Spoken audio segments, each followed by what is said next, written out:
ഏതോ ജന്മകൽപ്പനയിൽ ഏറ്റവും പുതിയ എപ്പിസോഡിലേക്ക് എല്ലാവർക്കും സ്വാഗതം. അപ്പോൾ നമ്മുടെ അശ്വിൻ ശ്രുതിയെ റോഡിൽ ഇറക്കി വിട്ടിട്ട് ഇങ്ങനെ പോവാണ് കേട്ടോ. അപ്പോൾ അവൾ അവിടെ വീട്ടിലേക്ക് ഇങ്ങനെ നടന്നുകൊണ്ടിരിക്കുക. അപ്പോൾ വഴിക്ക് വെച്ച് രണ്ട് പേരെ അവളെ കണ്ടിട്ട് ചോദിക്കുന്നുണ്ട്, ശ്രുതി നിൻ്റെ വിവാഹമൊക്കെ കഴിഞ്ഞെന്ന് ഞങ്ങൾ അറിഞ്ഞല്ലോ എന്നൊക്കെ. അപ്പോൾ അവിടെ കഴുത്തിൽ താലിമാല കിടക്കുന്ന കണ്ടപ്പോൾ അവരത് ഉറപ്പിച്ചു. എന്താ മോളെ, ഞങ്ങളെ ആരെയും ഒന്നും അറിയിച്ചില്ലല്ലോ എന്നൊക്കെ അവർ പറയുന്നുണ്ട്. അപ്പോൾ എല്ലാം അങ്ങനെ സംഭവിച്ചു പോയി എന്നൊക്കെ പറഞ്ഞ് അവളിങ്ങനെ ഓരോന്നൊക്കെ ഇങ്ങനെ ആലോചിച്ചുകൊണ്ട് അവളിങ്ങനെ നടക്കുകയാണ്.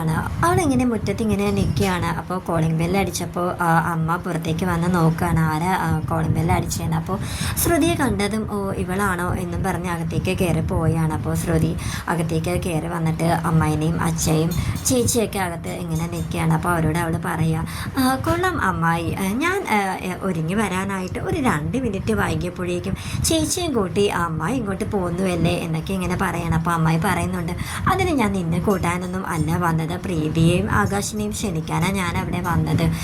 പിന്നെ അവൾ ഗിഫ്റ്റൊക്കെ അവിടെ കയ്യിലുണ്ടായിരുന്നു കേട്ടോ. അവർക്ക് ഓരോരുത്തർക്കും അവൾ ഡ്രസ്സുകൾ കൊണ്ടുവന്നിട്ടുണ്ടായിരുന്നു. അപ്പോൾ അവളിങ്ങനെ ഇത് ഞാൻ നിങ്ങൾക്ക് എല്ലാവർക്കും കൊണ്ടുവന്നതെന്നൊക്കെ ഇങ്ങനെ അവൾ പറയുന്നുണ്ട്. പക്ഷേ നിൻ്റെ ഗിഫ്റ്റ് ഇവിടെ ആർക്കും വേണ്ട, നിന്നെ ഞങ്ങൾക്ക് കാണുന്നത് പോലും ഇഷ്ടമല്ല, പിന്നെയാണ് നിൻ്റെ ഗിഫ്റ്റ് ഞങ്ങൾ മേടിക്കാൻ പോകുന്നത് എന്നൊക്കെ അവളോട് പറയാൻ കേട്ടോ. അവൾ മുറിയിലേക്ക് ചെന്ന് ഒരു വടി ഇങ്ങനെ എടുത്തുകൊണ്ട് വരികയാണ്. എന്നിട്ട് അമ്മയുടെ കയ്യിലോട്ട് കൊടുക്കുകയാണ്. അമ്മ എന്നെ വേണമെങ്കിൽ ഇതുകൊണ്ട് തല്ലിക്കോളൂ എന്നിങ്ങനെ. അപ്പോൾ അമ്മായി പറയാം, നീ അതിന് ഈ വടി കൊണ്ട് നിന്നെ അടിച്ചാൽ തീരാവുന്ന ഒരു കുറ്റമാണോ നീ ചെയ്തത്? എല്ലാവരുടെയും മുന്നിൽ നീ ഞങ്ങളെ നാണം കെടുത്തിയില്ലേ? മനോരമയുടെ വായിലിരിക്കുന്ന എന്തുമാത്രം അപവാദങ്ങളാണ് ഞങ്ങൾ കേൾക്കേണ്ടി വന്നത് എന്നൊക്കെ ഇങ്ങനെ പറയുകയാണ്. അപ്പോൾ അമ്മ പറയുന്നുണ്ട്, നീയും അയാളും ചേർന്ന് അതായത് അശ്വിനും ചേർന്ന് ഇങ്ങനെ ഒരു വിവാഹത്തിൻ്റെ ആവശ്യം ഉണ്ടായിരുന്നു, നീ ഞങ്ങളോട് ആരോടും ഒന്നും പറഞ്ഞില്ലല്ലോ എന്നൊക്കെ ഇങ്ങനെ പറഞ്ഞ് അവളെ കുറ്റപ്പെടുത്തുകയാണ്. പിന്നെ അവർ പറയാം, നീ ഈ വീട്ടിൽ നീ ഇനി നിൽക്കണ്ട, ഞങ്ങൾ ആകാശിനെയും പ്രീതിയെയാണ് ക്ഷണിച്ചത്, നീ അവൻ വരുന്നതിനെക്കാട്ടി മുന്നേ തന്നെ നീ ഇവിടുന്ന് പോയിക്കോ, അല്ലെങ്കിൽ നമുക്കിടയിൽ ഒരു പ്രശ്നമുണ്ടെന്ന് അവൻ വിചാരിക്കും എന്നൊക്കെ ഇങ്ങനെ ശ്രുതിയോട് പറയാണ്. ശ്രുതി അപ്പോൾ സങ്കടത്തോടെ ഇങ്ങനെ ഇറങ്ങുകയാണ്. എന്നിട്ട് അമ്മ ഇങ്ങനെ പുറകെ അവിടെ വരുന്നുണ്ട്. അപ്പോൾ അവൾ അമ്മേനെ കാണിക്കാൻ വേണ്ടിയിട്ട് ആശിനിട്ട് എന്നെ വന്ന് കൂട്ടിക്കൊണ്ട് എന്നിങ്ങനെ പറഞ്ഞ് ഫോൺ ചെയ്യുക. അമ്മ അങ്ങോട്ട് മാറിയപ്പോഴത്തേക്കും അവളിങ്ങനെ കരഞ്ഞുകൊണ്ട് അവൾ അമ്പലത്തിലേക്ക് പോവാണ് കേട്ടോ.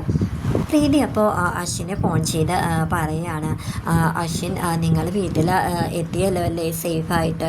ശ്രുതിയാണെങ്കിൽ ഇവിടുന്ന് ഒത്തിരി സങ്കടത്തോടെ ഇവിടുന്ന് ഇറങ്ങിപ്പോയത്, അമ്മയും ഒക്കെ അവളെ ഒരുപാട് ചീത്ത പറഞ്ഞു എന്നൊക്കെ.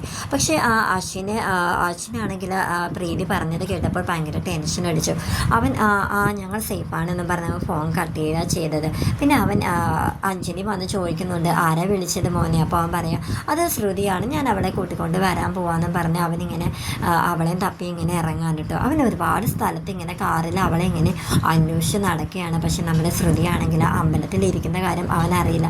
അവൾ അമ്പലത്തിലിരുന്ന കുട്ടീഷനോട് ഓരോരോ കാര്യങ്ങൾ ഇങ്ങനെ പറഞ്ഞുകൊണ്ടിരിക്കുകയാണ്. അവനങ്ങനെ അവളെ ഇങ്ങനെ ഫോൺ ചെയ്യുന്നുണ്ട്. അപ്പോൾ കിട്ടുന്നില്ലായിരുന്നു. പിന്നെ ശ്രുതി അമ്പലത്തിൽ നിന്ന് ഇറങ്ങാൻ നേരത്ത് അവൾ കുട്ടീഷനെ വന്ന് തൊഴുതിട്ട് പോകാമെന്നും പറഞ്ഞ് അവൾ അമ്പലത്തിൻ്റെ അകത്തേക്ക് കയറുകയാണ്. ശ്രുതി അപ്പോൾ അമ്പലത്തിൽ തൊഴുതുകൊണ്ടിരിക്കുകയാണ് കേട്ടോ. തൊഴുത് ഇങ്ങനെ നിന്നുകൊണ്ടിരുന്നപ്പോൾ അവിടെ ഫോൺ അവിടെ കയ്യിൽ നിന്ന് താഴത്തേക്ക് വീണു. അപ്പോൾ കൂടെ ഉണ്ടായിരുന്ന കുട്ടിയുടെ കാല് തട്ടി കോള് അറ്റൻഡായി. അപ്പോൾ അശ്വിൻ കോളിൽ ഹലോ ശ്രുതി എന്ന് പറഞ്ഞ് ഇങ്ങനെ വിളിക്കുകയാണ്. അപ്പോൾ മണിയുടെ ശബ്ദം കേട്ടപ്പോഴത്തേക്കും അശ്വിന് മനസ്സിലായി ആ ശ്രുതി അമ്പലത്തിൽ തന്നെ ഉണ്ടാകുമെന്ന്. അങ്ങനെ അശ്വിൻ കാറിൽ നിന്ന് ഇറങ്ങി അമ്പലത്തിലേക്ക് കയറുകയാണ്. അപ്പോൾ ശ്രുതി അമ്പലത്തിൽ നിന്നും പുറത്തേക്കും ഇറങ്ങി. അങ്ങനെ ഇരുവരും തമ്മിൽ കണ്ടുമുട്ടി കേട്ടോ.